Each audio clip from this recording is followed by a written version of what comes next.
Très chers auditeurs, il paraît que l'univers entend nos prières.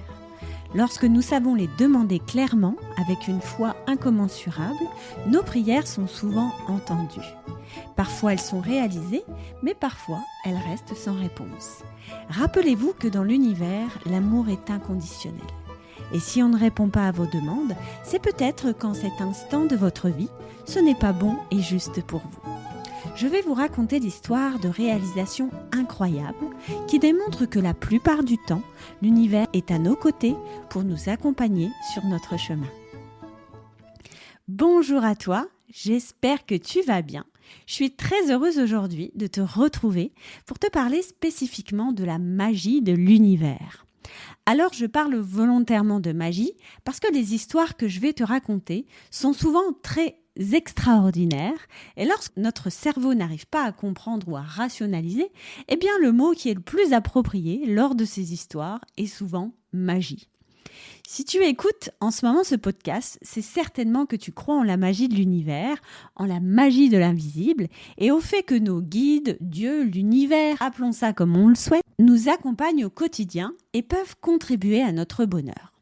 Alors je ne vais pas aller à contresens de tes croyances, puisque moi-même je crois fondamentalement en cette magie, en cette force invisible qui nous donne régulièrement des coups de pouce dans notre vie et nous montre notre chemin de lumière. Évidemment, cela reste subtil, et pour percevoir tout leur soutien, il y a deux éléments essentiels à avoir en soi que je te partage maintenant.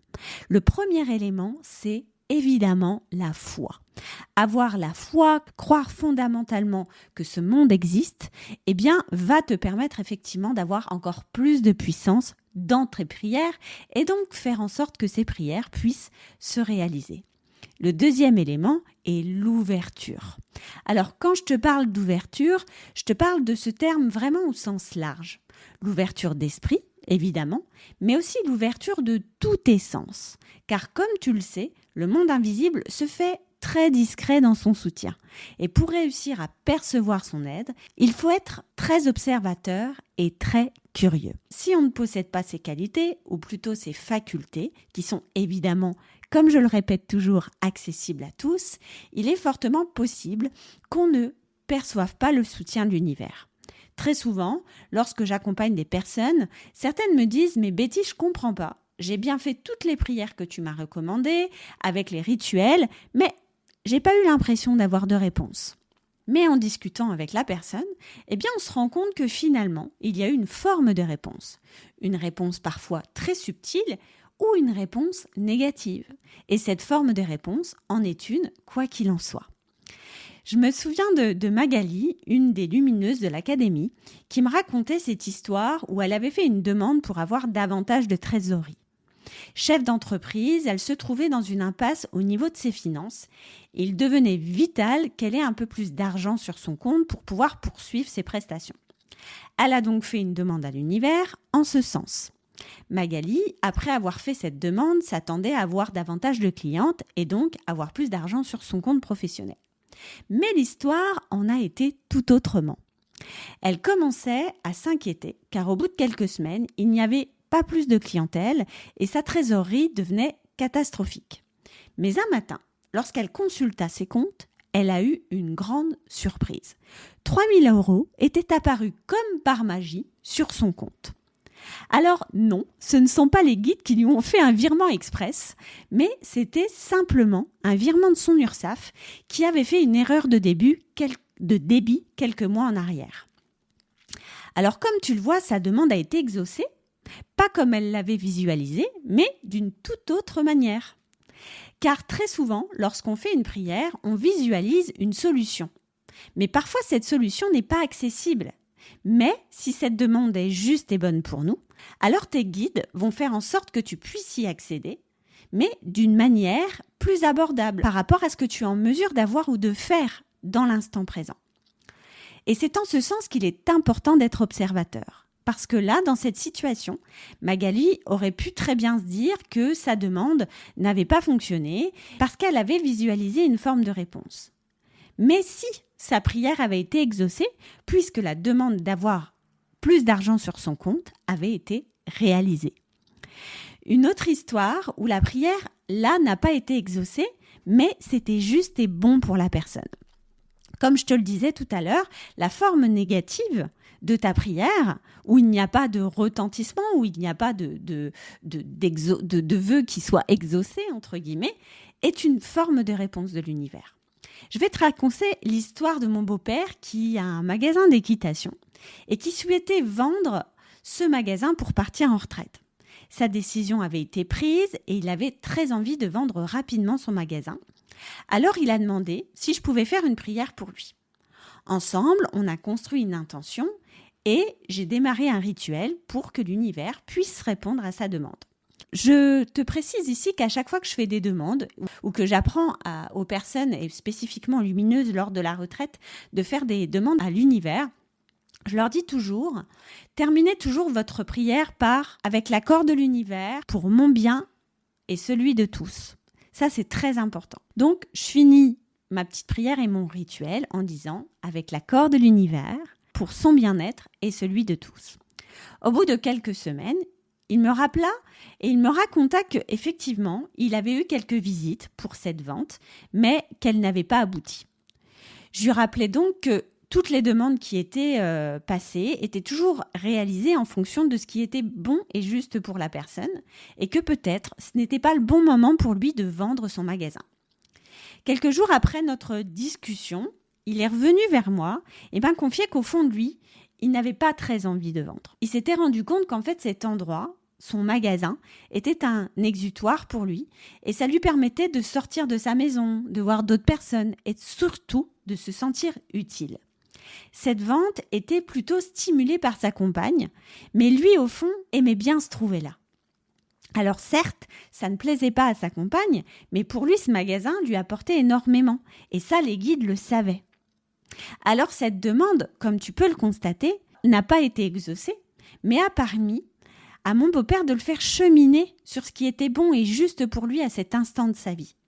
Sur le fait qu'il se fasse influencer parfois dans sa vie et le fait qu'il avait besoin d'être en contact avec d'autres personnes et de se sentir utile à sa manière. Les prières, lorsqu'elles ne sont pas exaucées, sont toujours une manière de cheminer pour nous. Et c'est en ce sens qu'il est important d'être observateur, non pas cette fois vers l'extérieur, mais vers l'intérieur de nous. Se demander pourquoi nous n'avons pas eu de réponse, qu'est-ce qui fait que l'univers nous laisse dans cette situation ? A-t-on encore des choses à apprendre ? A-t-on grandi de cette situation ? A-t-on compris des choses sur nous-mêmes ?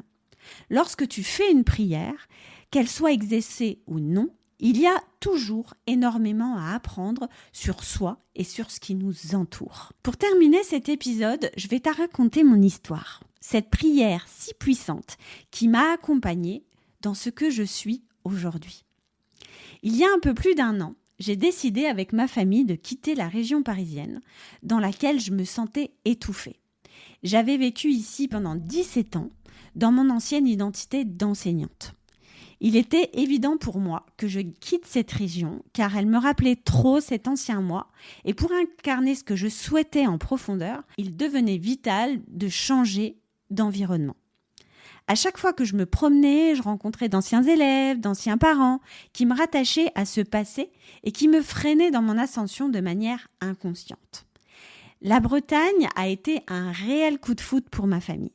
Cette région est devenue une évidence pour nous 4. C'est ici que nous voulions recommencer une nouvelle vie. La décision fut prise très rapidement après un conseil de famille en avril 2023. Nous avions décidé de vendre notre maison.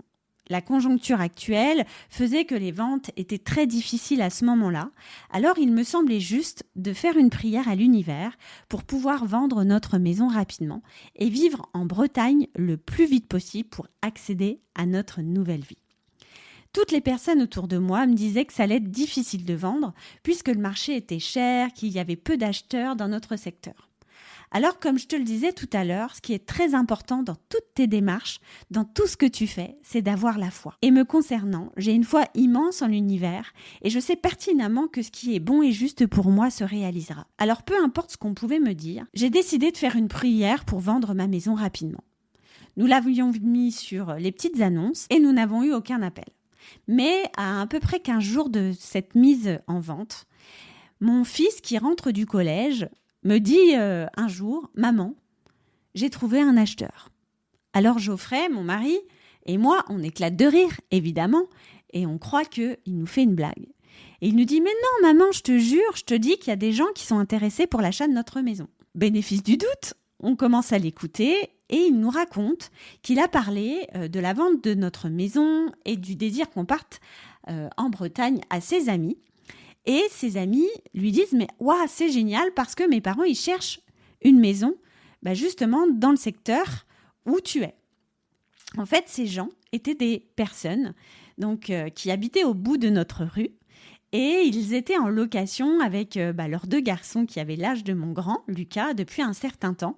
Et ils souhaitaient maintenant acheter, toujours dans le même secteur. Les parents, donc emballés par notre maison, ont immédiatement pris contact avec nous.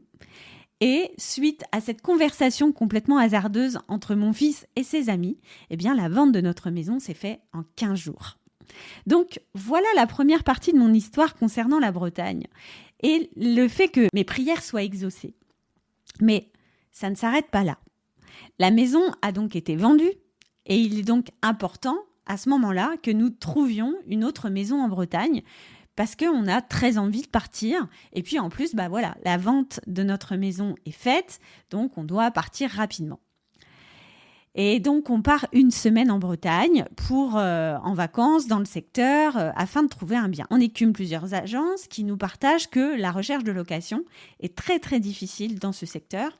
Et donc, notre recherche va être très compliquée si, en tout cas, on veut une maison qui réponde à nos critères. Alors, je ne te pose pas la question. Imagine ce que je décide d'entreprendre de frère. Évidemment, une prière. Rappelle-toi ce qui est très important. Lorsque tu crois profondément en un projet, mais que autour de toi on te dit que ce n'est pas possible, c'est d'avoir la foi en toi et en ce que tu souhaites. Alors, avec ma grande foi, je réalise cette prière auprès de mes guides pour qu'ils puissent m'aider à trouver une maison qui corresponde à tous les membres de ma famille. On rentre de vacances en n'ayant trouvé aucun bien à louer, mais avec cette foi, je sais que l'univers ne me laissera pas tomber. Et que si on a vendu cette maison dans notre région parisienne, alors on trouvera une maison en Bretagne. C'est une évidence pour moi. Il n'y a aucun doute.